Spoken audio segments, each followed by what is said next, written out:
did any of you guys catch what Cam Newton said this past week about baseball? Oh, yeah. That was bad. Oh, I didn't. So what did he say? So Cam Newton came out and did an interview. I can't remember who it was with, but he's got the hair, he's got the followers, he's big time, and he threw some shade at baseball being a dying sport, and that WNBA in the next few years will overtake that. What? Not too sure how you can. I told my wife immediately, I was like, this is just for clicks. I'm not sure how you can have that take on baseball when, he had to have seen Juan Soto's contract, and all the contracts are being dished out. It's crazy. And only that, the viewership is up, and then all the social media content that's coming out. Cam Newton's an idiot. I don't care what Cam Newton has to say. And Cam Newton said a lot of stupid things over the last couple of years, including what he just said recently about Eli Manning, saying that if Eli Manning gets into the Hall of Fame before him, that he deserves two gold coats or whatever the hell he said. First of all, Cam Newton's never going into the Hall of Fame. He was never a Hall of Fame player. He was an overrated quarterback that won one MVP because at that specific year, there was no quarterback that had a good season, and there were two top quarterbacks hurt that year, if I remember. I think Aaron Rodgers was hurt that year too. I think he broke his clavicle or something like that. So, Great. So overrated. Cam Newton doesn't know what the hell he's talking about. He's a retard. If you don't, I know, Speedy, you don't like that word, but he was. He is, and he's a dumbass.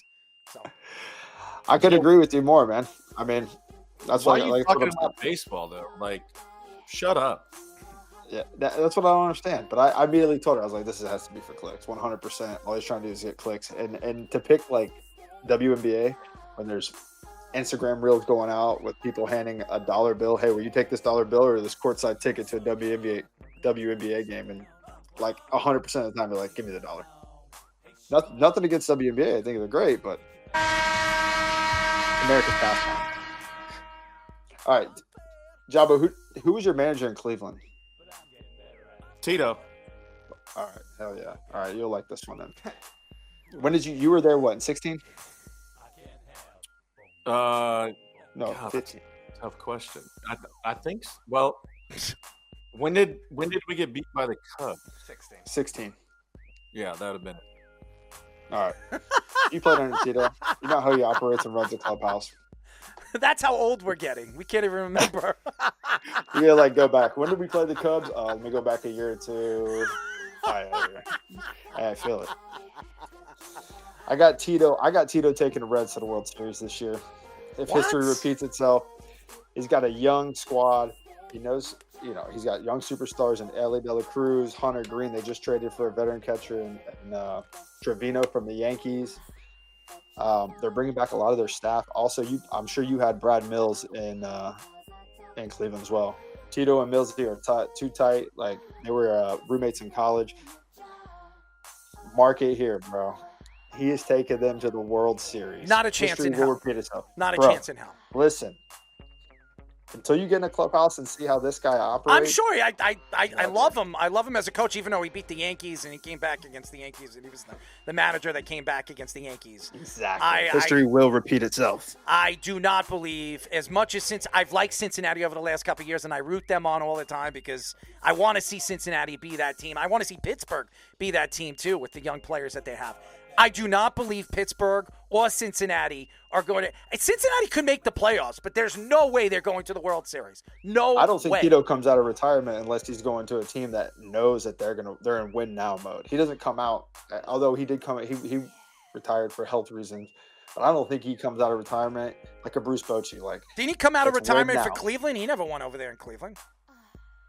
I mean, he turned that franchise around. I'm just saying, he never won in Cleveland. I don't even think he went into the World Series. Did Cleveland ever went to? Well, once with Joba there. No, okay. We just said it. Was it? What was it? It was with Tito. Yeah. Okay. It's the echo. That was against the Cubs, right? That's right. That was against the Cubs. Crazy. That's right. 7 I games forgot. series. All right, I forgot. You see, I'm a little lost there. Hey, you're old too. We're all old. I get it. I'm the oldest. Throwback Iverson I'm the jersey. oldest. I am old man. I am grandpa. Okay.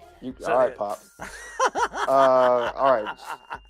Now we'll go back to your Jets here. Oh, stop. Here we go. Aaron Rodgers, fantastic quarterback. Love him. Think he's great. The more I watch him and listen to him talk, the more I really like him off the field. I asked you yesterday if you watched a little bit of Enigma, the documentary on him on Netflix. How do you feel as a GM? If you put yourself in the GM shoes or any GM shoes, it doesn't have to just be Aaron Rodgers, but how do you feel about your star quarterback, pitcher, whoever, going down to Costa Rica, trying experimental alternative medicine, and then having a documentary come out during the season? It's very simple. That was all planned. Aaron Rodgers planned that with Netflix. If you know, if you remember this was recorded for 2 years. This has been going on for 2 years. So I understand everybody keeps saying that he went to Costa Rica and during the season and all that other stuff. No, I know it wasn't during the season. No, but he did. He went when they had that week break, not this year, but last year. When he was hurt, during the season, he was out in Costa Rica. So how do you feel about that? I don't care. Honestly, I love it. I don't care. I mean, honestly, the New York Jets, if Aaron Rodgers was having a all-world season and the Jets were in the playoffs and not playing as bad as they are, or if Aaron Rodgers was playing like this year and the team is one of the worst teams I've ever seen in New York Jets history, it doesn't really matter. Honest to God, if the Jets bring him back next year, if he decides or the Jets decide not to bring him back next year, Aaron Rodgers still is one of the greatest quarterbacks to ever play the game. There's no argument. I don't think anybody can argue that.